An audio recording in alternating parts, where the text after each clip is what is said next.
Guys, today, key lime bars. Really straightforward recipe and super delicious. This is a cup plus 2.5 tablespoons of ground graham crackers. To that, add 1/3 of a cup of sugar, stir together, and then 5 tablespoons of butter.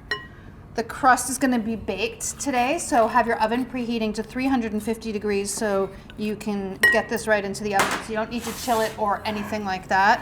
Stir together to moisten all the crumbs and to make sure that the sugar and the graham cracker crumbs are fully mixed. And then you're gonna press it into an 8x8 baking dish,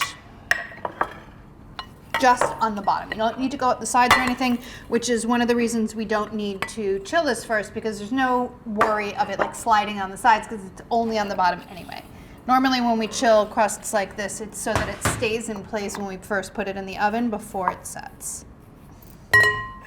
Spread evenly out, and then you can use the bottom of a measuring cup to press it firmly into the bottom. This is nice and easy because you just really need to worry about getting it even. You don't need to worry about going up the sides at all. You only need to bake this for a few minutes, 10 minutes at 350 degrees.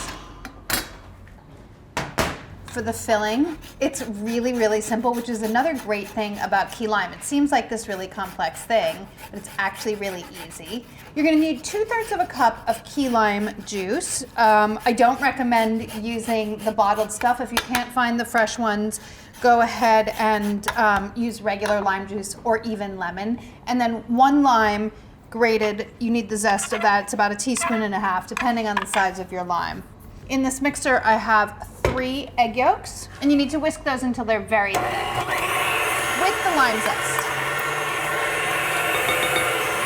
When you've whisked your eggs, then you want to gradually add 1 can or 14.5 ounces of sweetened condensed milk. This is the classic sweetener in a key lime pie and one of the main flavoring components. This will immediately thicken, and in fact, this version is baked, but there are versions where you just mix the egg yolks, the sweetened condensed milk, and the juice, and it thickens on its own.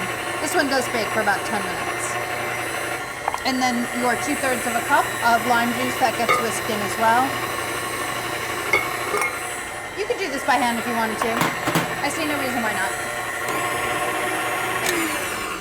Your oven should still be at 350 degrees because you're going to want to bake this at the same temperature.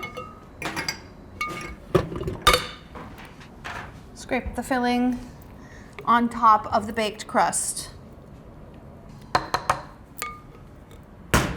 It's so thick already, it's already thickening up. If I put this in the fridge, I bet it would set. But just for safety's sake, get it into the oven and bake it for about 10 minutes. It should set just a little bit more. Once this comes out of the oven, you're going to want to let it cool completely on a wire rack and then refrigerate it for about 4 hours. You can do it overnight as well, just so that you're assured that it's very, very well set. And then for serving, you want some whipped cream. You want some very thinly sliced key limes if you want. That's completely optional, obviously, but it's a nice little touch and it adds a little color, which is pretty. And then cut them into approximately 2x2 inch pieces.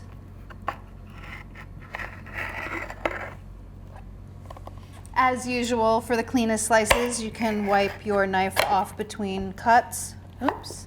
Ah, that just wants to come out. That's nice. You can come out. Grab a little piece onto your plate. Key lime. Little whipped cream. Oh, man. Every time I eat something with key lime, I feel like I should say that I feel like I'm in the Keys, but the first place I ever had key lime pie was Miami. So every time I eat key lime pie, I feel like I'm in Miami, which makes me really happy because I love it there. Transports me to the beach. Make this key lime bar and be transported to the beach just like me.